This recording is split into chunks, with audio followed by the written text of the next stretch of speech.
From the streets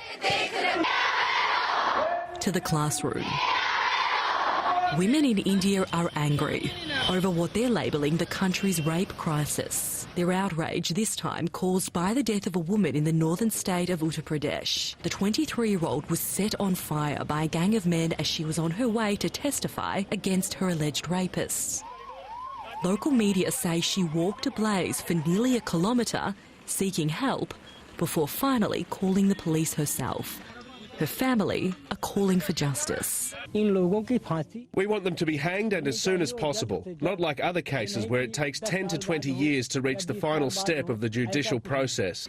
It's the second major case of violence against women in the past 2 weeks.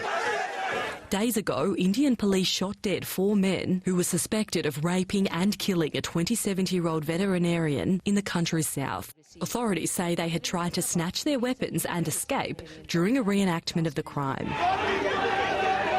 In the capital, New Delhi, protests have snowballed into a much larger movement. The massive crowds demanding urgent government action. The calls led by the main opposition Congress Party leader. India is known as the rape capital of the world. Foreign nations are asking the question why India is unable to look after its daughters and sisters. The demonstrators, who remained on the streets well into the night, clashed with police. But they remained defiant. People power leading to change in 2012 when the gang rape and death of a 23-year-old woman on a bus in New Delhi sparked massive protests, leading to authorities to toughen penalties against sex crimes. Data shows a significant increase in the number of rape cases being reported since. In 2012, 25,000 cases were reported, and in 2017, the most recent data, that figure rose to more than 32,000. On average, that's 90 cases of rape reported each day.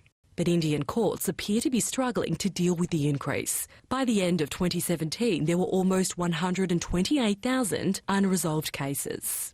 The lack of timely justice can lead to evidence tampering and victim intimidation, as was the case in this latest death.